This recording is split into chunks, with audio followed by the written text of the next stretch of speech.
The morning light streamed through the crystal dome of the Galactic Forum building on the planet Nexus Prime. The massive structure could hold 50,000 beings from across the galaxy, but today something felt very wrong in the air. Everyone could sense it, but nobody wanted to say it out loud. Ambassador Taeho Kim was supposed to be sitting in Section 12 with the other human representatives. His chair had been empty for 3 weeks. Now the polished metal seat that usually held his tall frame remained cold and unused. Dr. Sora Park, who always sat beside him translating human ideas into words other species could understand, was also missing. Her scientific equipment that used to hum quietly during sessions was packed away and gone. The Galactic Forum had been running for over 2,000 years. Most species sent their best diplomats and smartest leaders to debate important matters that affected billions of lives across hundreds of worlds. When humans first arrived 60 years ago, many aliens thought they would be just another small voice in the crowd. Nobody expected what happened next. Humans did not just join galactic society, they changed everything about it. Before humans arrived, most species kept to themselves. They traded basic goods and signed simple peace treaties, but nothing more. The galaxy was quiet and predictable.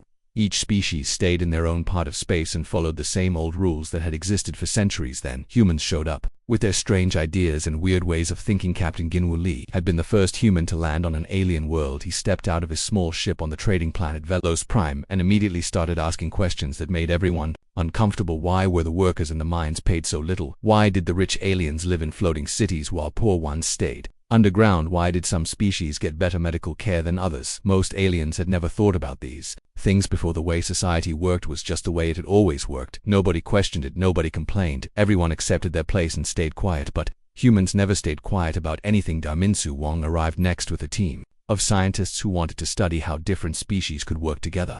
His research teams went to dozens of worlds and discovered amazing things about cooperation and friendship between different types of beings. His work showed that aliens and humans could create incredible inventions when they combined their different ways of thinking.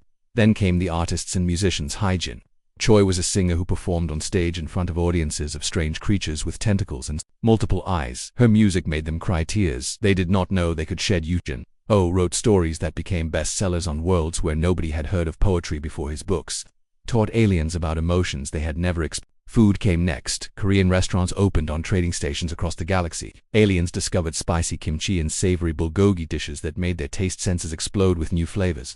Some species had eaten the same bland nutrient paste for thousands of years, suddenly found themselves craving human cooking. But it was not just the fun stuff that changed everything. Humans brought uncomfortable truths that made powerful beings very angry. When Ambassador Taeho Kim stood up in the forum for the first time, he did not talk about trade agreements or border disputes like everyone expected. Instead, he asked why the Alani Corporation was using slave labor in their asteroid mines. He demanded to know why life-saving medicines were only available to rich core worlds while billions died from simple diseases on rim planets. There, other ambassadors shifted uncomfortably in their seats. This was not how things were supposed to work.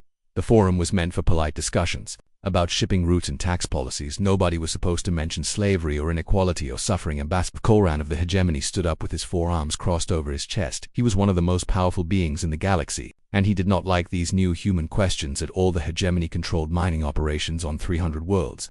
They owned the biggest shipping companies and the most profitable trade. Roots Kolran had worked for decades to build a system where his people stayed on top and everyone else stayed underneath. Humans were ruining everything with their constant talk about fairness and justice. For 12 years, Taeho Kim kept asking difficult questions. Sora Park kept presenting scientific evidence that proved the galaxy could be a better place for everyone. Human diplomats and researchers kept pushing for changes that would help the weak and limit the power of the strong. The powerful aliens tried everything to stop them. They offered bribes that humans refused. They made threats that humans ignored. They spread rumors that humans were too violent and emotional to be trusted in civilized societies. Some of it worked. Many species began to wonder if humans really belonged in the forum. The old aliens whispered that these newcomers were causing too much trouble, that things were better before when everyone knew their place and kept quiet. But other species were listening to human ideas and starting to ask their own uncomfortable questions. The peaceful Theron began demanding better treatment for their workers. The artistic melody singers started writing songs about freedom and equality. The scholarly archive keepers began researching the history of galactic inequality and writing reports that made powerful corporations very nervous. For 60 years, this tension had been building. The galaxy was slowly dividing into two groups, those who wanted change and those who wanted everything to stay the same. Then 3 months ago, something happened that changed everything. Long-range sensors detected movement in the void between galaxies. Something massive was approaching from the darkness between stars. It was still years away, but the readings were clear. Whatever was coming was huge and hostile and unlike anything the galaxy had ever seen before. The forum called emergency sessions to discuss how to respond. Different species suggested different plans. Some wanted to build bigger weapons, others wanted to hide and hoped the threat would pass. Some wanted to try negotiating with whatever was coming. The debates went on for weeks. Nobody could agree on anything. The same old divisions appeared, with powerful species wanting solutions that protected their interests, while weaker ones begged for plans that would save everyone. That was when humans stopped talking. At first, nobody noticed. Taeho Kim still attended sessions, but he stopped making speeches. Sora Park still sat in her chair, but she stopped presenting. Research human diplomats became quiet observers, who watched and listened, but never participated in debates. Then they stopped attending altogether. The empty chairs in Section 12 became impossible to ignore. Other species sent messages asking where the humans had gone. They received polite replies saying that human representatives had been recalled to Earth for important meetings. Days turned into weeks, weeks turned into months. The human section remained empty. What scared everyone was not just that humans had left, it was how they had left. Human merchant ships stopped arriving at trading stations. Human colonies went silent on communication networks. Human restaurants closed their doors and their owners disappeared overnight. The withdrawal was not angry or dramatic. It was calm and organized and complete. Every human debt was paid. Every human contract was fulfilled. Every human citizen was quietly brought home. It was like humanity had decided the galaxy was no longer worth their time. Ambassador Veltar of the Melody Singers stood up during one session and said what everyone was thinking: we need to know why they left. We need to bring them back. But Koran laughed and spread his forearms wide. Good riddance, he said. Now we can conduct proper business without constant interruptions about ethics and morality. Many delegates nodded in agreement, but others felt a growing fear in their hearts. The approaching threat was getting closer every day, and the species that had been best at solving impossible problems had just walked away from the galaxy entirely. Something was very wrong and nobody knew how to fix it. Captain Jinwoo Lee stood on the bridge of his cargo ship, Busan, watching the loading docks of Carillion Station through the main view screen. This would be the last time any human vessel visited this trading post. The massive station had been his regular stop for 8 years, but now he was saying goodbye forever. The Carillions were 6 armed blue-skinned aliens who had become some of humanity's best trading partners. They loved human electronics and paid top prices for quantum processors that only Earth factories could make. Their own technology was good, but human designs was somehow always a little bit better. Jinwoo watched alien workers scrambling to unload his final cargo shipment: medical supplies, entertainment systems, and crates full of the special computer chips that kept half the galaxy's infrastructure running. The Carillions were taking everything they could get their hands on because they knew this was the end. Ensign Hai Jin Choi, his communications officer, turned from her station with worry written across her face. Captain, we have 17 different trade stations requesting meetings. They want to negotiate new contracts. Some are offering 5 times the normal payment rates for next quarter's deliveries. Shook his head sadly. Send our regrets. Tell them all human merchant vessels are being recalled to Earth space by direct order of the colonial administration. No exceptions. The withdrawal had not happened overnight. It had taken 3 months of careful planning. Every human in the galaxy received the same message through encrypted channels: pack up your things, pay your debts, say your goodbyes, and come home. The message came with detailed instructions about how to leave without causing panic or making enemies. Dr. Min-Su Wang had been studying alien biology on the research station orbiting Kepler 44b for 15 years. His laboratory was filled with samples from 47 different worlds. His research had helped dozens of species solve medical problems and improve their technology. Now he was packing everything into storage containers. His assistant Dr. Yuno watched sadly as years of work disappeared into shipping crates. The local government had sent 3 different delegations, begging them to stay. They offered money, land, citizenship, anything that might convince the human scientists to remain. We don't understand what we did wrong, the lead Keplerian diplomat had said with tears in his large compound eyes. Please tell us how to fix this. Min-Su felt terrible lying to beings who had become his friends, but his orders were clear. Humanity was withdrawing from galactic society and nobody could know the real reason why. There was no misunderstanding, he told the alien diplomats. This is simply a policy change from Earth. All human citizens are being recalled for reassignment. But that was not the truth. The real reason was hidden in data that only human sensors had been able to detect 3 months ago when the long-range scanners first spotted the approaching threat. Most species focused on its size and obvious hostile intent. They debated whether it was an invasion fleet or some kind of natural disaster. Human scientists had dug deeper into the sensor readings and found something much more terrifying. The approaching entities were not just hostile. They were specifically designed to counter every known form of galactic defense technology. Their ships carried weapons that could turn plasma shields into death traps. Their tactics were perfectly engineered to exploit the standard military formations that galactic species had used for thousands of years. So had been watching galactic civilization for a very long time, studying its weapons, learning its weaknesses, preparing the perfect counterattack. Sora Park worked day and night in her hidden laboratory in the asteroid belt, analyzing every piece of data. The long-range sensors had collected the quantum signatures were unlike anything in the Galactic database, but they were not random. They showed clear signs of intelligent design. These beings, whoever they were, had encountered Galactic-level civilizations before they knew exactly how energy shields worked. They understood plasma, weapons and particle beams and fusion torpedoes. They had studied standard military doctrine and developed specific technologies to neutralize every common defense. But there was one thing they had not studied closely enough. Humanity had only been part of galactic society for 60 years. Most of that time, humans had appeared to be peaceful traders and diplomats. The approaching enemies had observed human merchant ships and research stations, but they had never seen what humans were really capable of when pushed into a corner. While diplomats talked about peace and scientists shared knowledge with alien species, human military planners had been quietly preparing for exactly this kind of situation. Fleet Admiral Donghyun Park commanded the hidden defense network that most aliens did not even know existed. Human military bases were scattered throughout the solar system, disguised as mining operations and research facilities. The Shadow Fleet consisted of ships built with technologies that no other species used. When other galactic civilizations developed better energy weapons, humans had focused on kinetic projectiles. When aliens improved their shields, humans had created stealth systems. When everyone else built bigger and more powerful versions of the same old designs, humans had gone in completely different directions. The approaching enemy had spent centuries learning how to defeat galactic standard military technology, but they had no idea what human military technology could do. As the last human ships left alien space, they carried more than just evacuated citizens. They carried detailed intelligence about every world, every defensive installation, every military capability in the galaxy. The information was not stolen. It had been freely shared over decades of cooperation and friendship, but now that information would be used for a very different purpose. Back on the trading stations and colony worlds that humans had abandoned, strange things began to happen. Without anyone noticing at first, the entertainment districts that had thrived on human music and art became quiet and boring. Alien performers tried to copy human styles, but somehow it was never quite the same. The spark of creativity that humans brought seemed impossible to replicate. Restaurants that served human food found that their alien chefs could follow the recipes perfectly, but the meals did not taste right. The secret ingredient was not any spice or sauce, it was the human understanding of how different flavors worked together in ways that surprised and delighted the senses. Research projects that had relied on human insight and innovation suddenly stalled. Alien scientists realized they had become dependent on the human ability to think about problems from completely different angles without human partners to challenge their assumptions. Progress slowed to a crawl, but the most disturbing change was happening in the minds of aliens who had worked closely with human workers who had learned about labor rights from human friends began asking why they worked 16-hour shifts for barely enough pay to survive.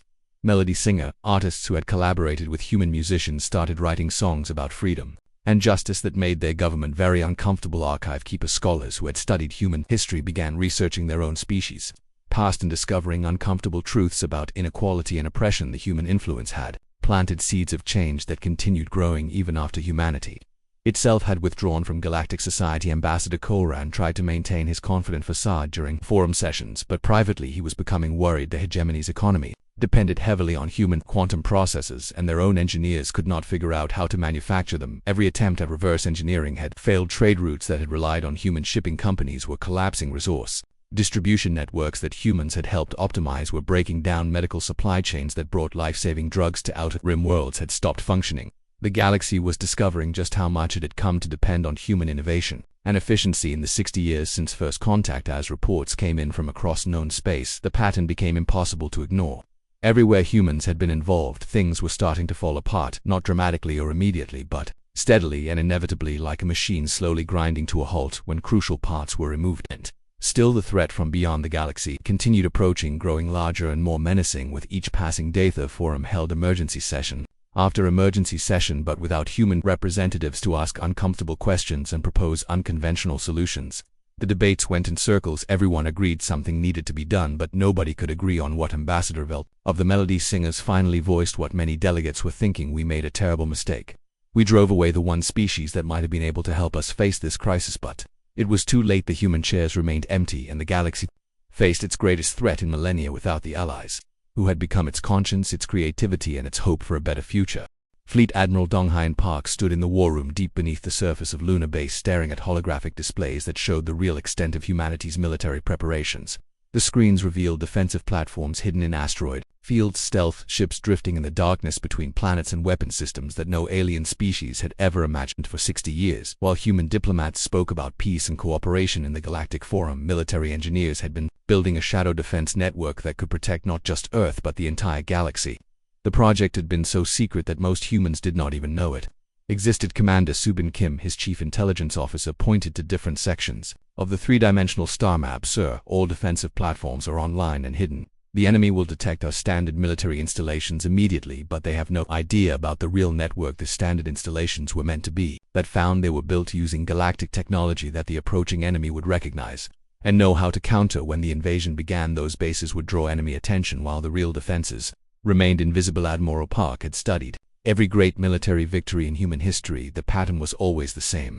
When facing a superior enemy, survival depended on fighting in ways the enemy did not expect. The ancient Koreans had defeated much larger Chinese armies by using terrain and weather as weapons instead of meeting them in open battle. The Americans had beaten the British by abandoning European military traditions and fighting like guerrilla warriors. Vietnamese forces had outlasted modern superpowers by turning their own countryside into an endless maze of traps and ambushes. Now humanity faced an enemy from beyond the galaxy, and the same principles applied. Dasura Park worked in a research facility built inside a hollowed-out asteroid, analyzing every piece of data about the approaching threat. The beings she had started calling Devourers showed technology that was impossibly advanced but also strangely predictable. Their weapons were perfect counters to galactic standard defenses, but they all followed similar design principles. Their tactics were flawless against conventional military formations, but they showed no creativity or adaptation.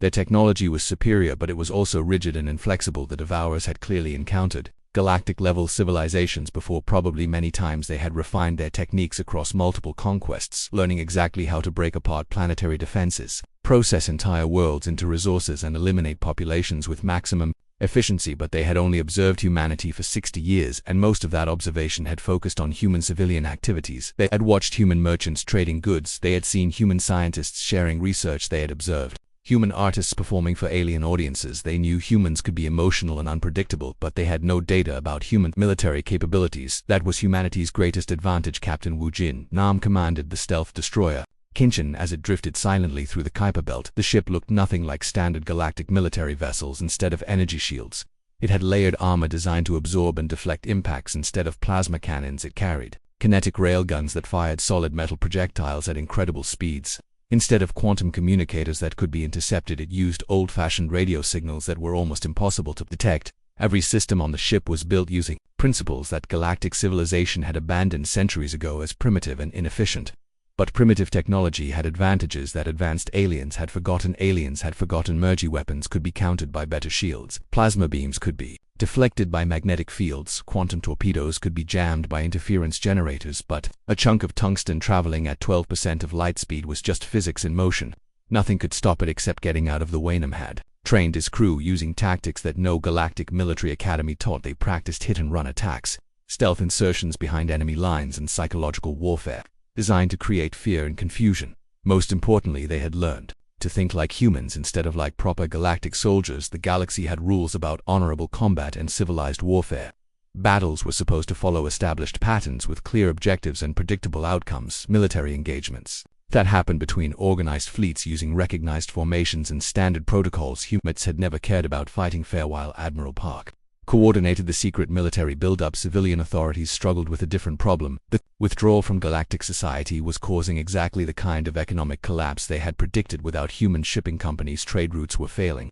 Without human innovation, research projects were stalling. Without human creativity, the entertainment industry was crashing. But the withdrawal was also having an unexpected effect. Species that had become friends with humanity were starting to question their own governance. The peaceful Theron were demanding better working conditions and fair wages. The artistic melody singers were writing protest songs about inequality and oppression.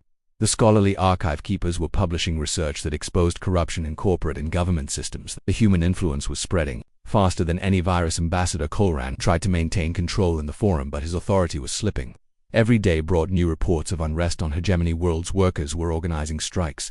Artists were creating band performances. Scholars were asking dangerous questions about who really benefited from the current system of it. Worse, the hegemony economy was beginning to collapse without human quantum processors. Their own engineers had spent months trying to reverse engineer the technology, but every attempt had failed. Human Manufacturing techniques used principles that no other species could understand or replicate. The quantum processors were not just computer chips, they were works of art that required intuition and creativity as much as technical knowledge. The manufacturing process involved thousands of tiny decisions that human workers made instinctively but that could not be programmed into automated systems. Without those processors, the hegemony's most advanced systems were starting to fail. Ambassador Velta of the Melody Singers stood up during an emergency forum session and said what everyone was thinking: we need to contact Earth immediately. We need to apologize for whatever mistakes we made and ask for humanity's help. But every attempt to reach human authorities received the same polite response. Earth appreciated the galaxy's concern, but humanity was no longer interested in galactic politics. They had more pressing matters to attend to. The pressing matters were becoming clearer. Every day long-range sensors showed the Devourer fleet was even larger than initial estimates suggested. Not thousands of ships but millions. They moved in perfect formation, maintaining precise distances and synchronized speeds that indicated a level of coordination no galactic species had ever achieved. Minsu Wong analyzed the formation patterns from his new laboratory in the Saturn system. The Devourers were not just another conquering species. They were something far worse. This is a harvesting operation, he reported to the Defense Council. They consume entire civilizations, process everything into resources, then move on to the next target. The scariest part was their efficiency. The Dev had refined their techniques across multiple galaxies. They knew exactly how to break apart planetary defenses, how to extract maximum resources from each world, how to eliminate populations with minimal waste, but they had never encountered anything like humanity's approach to warfare. Human tactics were built on unpredictability, creativity, and the willingness to break any rule that stood in the way of victory. Humans did not fight to prove their honor or demonstrate their technological superiority. They fought to win by any means necessary. The Devourers had conquered civilizations that fought like proper galactic military forces. Using established doctrine and conventional weapons, they had never faced an enemy that would hide explosives in medical supplies, use children as intelligence assets, turn agricultural equipment into weapons, and fight battles in shopping centers and residential neighborhoods. Zadnor Park looked at the tactical displays showing Devourer scout ships approaching. The outer rim of galactic space. Let them come, he said quietly. They think they know how this galaxy fights. They have no idea what they're about to face. The storm was approaching, but humanity was ready to meet it with lightning. The Devourer fleet emerged from the void like death itself made visible. Their ships stretched across light years, each one a masterpiece of destruction technology designed over millennia to harvest entire civilizations with perfect efficiency. The lead vessels were larger than moons, their hulls covered in sensors that could analyze a planet's defenses from 1,000 light years away. Scout ships spread out in formation, moving toward the outer rim colonies with mechanical precision. Each scout was equipped with weapons that could crack a planet, and armor that had never been penetrated by any known galactic technology. They had done this dance of death across multiple galaxies, and they knew exactly how it would end in the galactic forum. Emergency klaxons blared as reports flooded in from the frontier worlds. Kepler Colony 7 has gone silent, came the first report. Then Vega Station is no longer responding to communications, followed quickly by we have lost contact with the entire Centauri system. The attacks followed a pattern that was as beautiful as it was terrifying.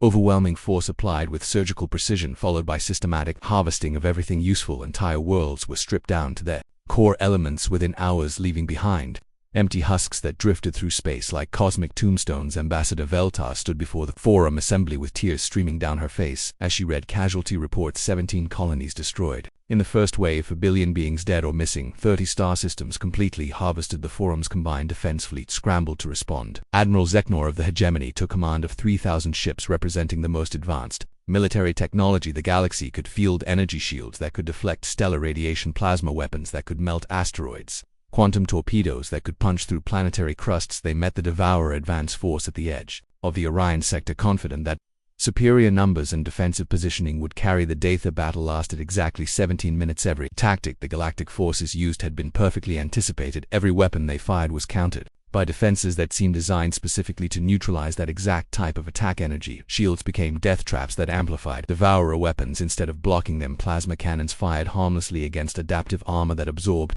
and redirected the energy. Admiral Zeknor watched in horror as his flagship exploded around him. The last thing he transmitted before his ship died was a single word: impossible. Within an hour, 70% of the galactic defense fleet was either destroyed, disabled, or retreating in panic. The survivors limped back to their home worlds, carrying reports that made no sense to military analysts who had studied warfare for centuries.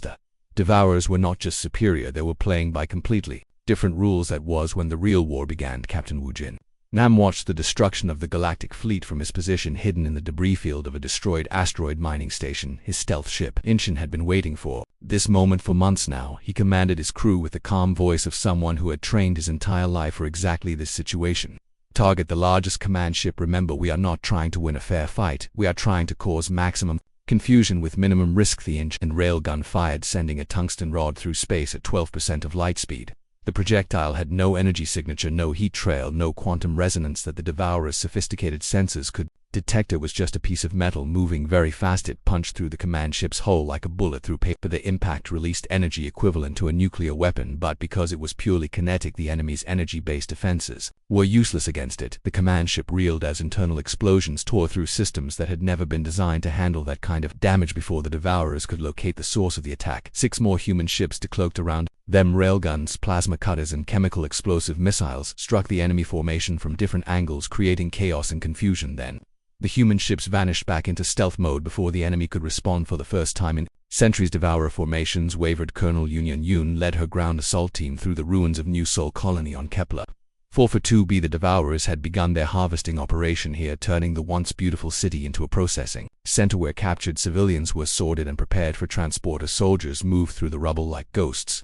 carrying weapons that looked primitive compared to Galactic standard-issue chemical explosive rockets that could punch through any armor, electromagnetic pulse grenades that fried electronic systems, old-fashioned bullets that worked regardless of what kind of shields the enemy had. The Devourers were expecting energy weapons and force fields. They were not prepared for humans. Who fought? Dirt Yong positioned her team in an abandoned shopping center and waited for the enemy patrol to enter the kill zone.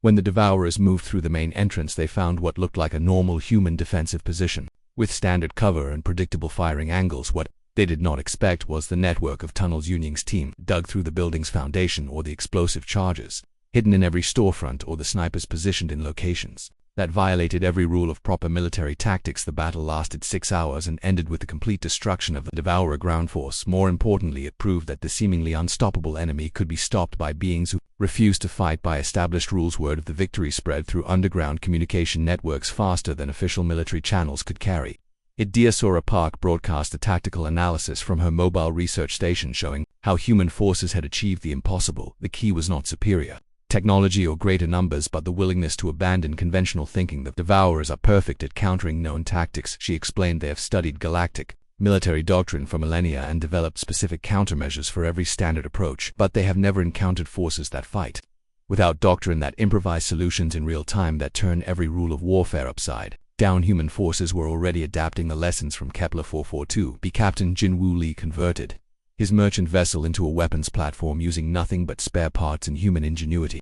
His cargo holds were filled with kinetic projectiles made from asteroid mining equipment. His navigation system had been reprogrammed to calculate ramming speeds and collision vectors. When Devourer ships attacked at the trade station at Wolf 359, they found themselves facing not a merchant vessel but a guided missile the size of a city block traveling at relativistic speeds. The explosion took out 3 Devourer cruisers and caused the rest of the enemy formation to scatter in confusion. Similar scenes were playing out across the galaxy. Human civilians were turning farming equipment into weapons. Research stations were broadcasting jamming signals that disrupted Devourer communications. Merchant ships were conducting suicide runs that broke up enemy formations. But the most important change was happening in the minds of galactic species who had witnessed human tactics. Theron engineers began building kinetic weapons based on human designs. Melody Singer pilots started using stealth and hit-and-run tactics instead of formal battle formations. Archive keepers strategists abandoned their ancient military texts and began studying human history, looking for lessons about asymmetric warfare.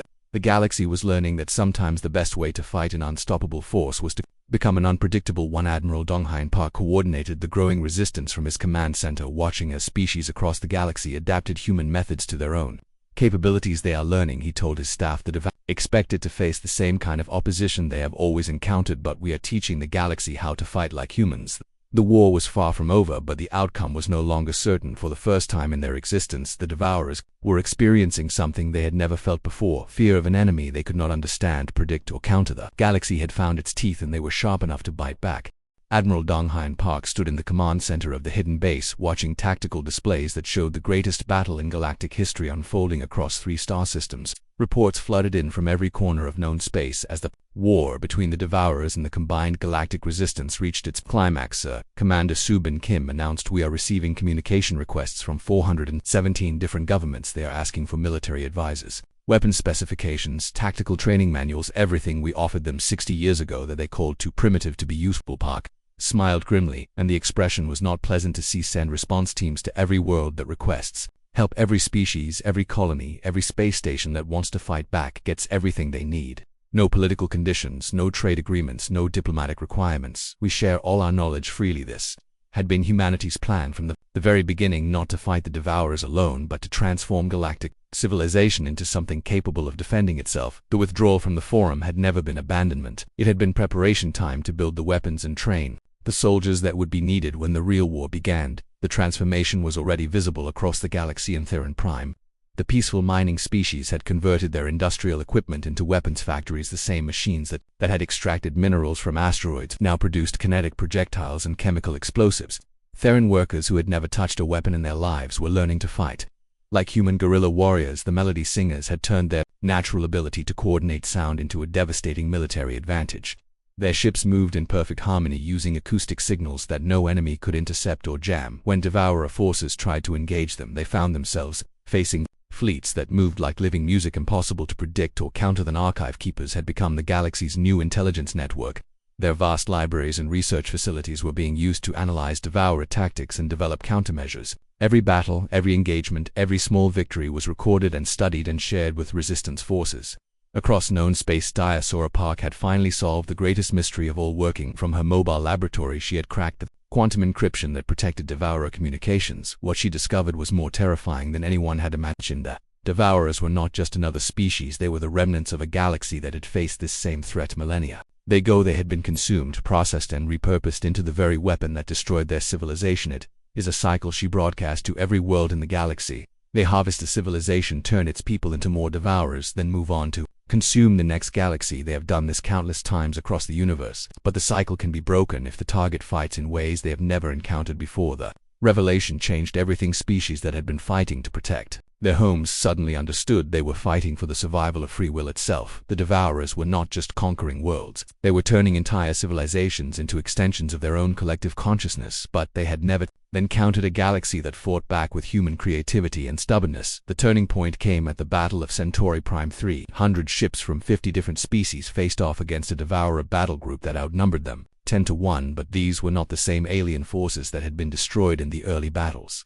These ships carried human weapons and fought with human tactics. Captain Lee Ginho commanded the human flagship Seoul as it coordinated the combined fleet. His crew included aliens from dozens of different species, all trained in the human way of warfare. Remember, he broadcast to the entire fleet, "We are not trying to match their firepower. We are not trying to prove our technological superiority. We are trying to make them afraid." The battle began with a coordinated kinetic bombardment that shattered Devourer formations. Ships that had survived the destruction of entire civilizations found themselves crippled by simple metal projectiles, traveling at impossible speeds. When the Devourers adapted their shields to deflect kinetic weapons, the combined fleet switched to chemical explosives.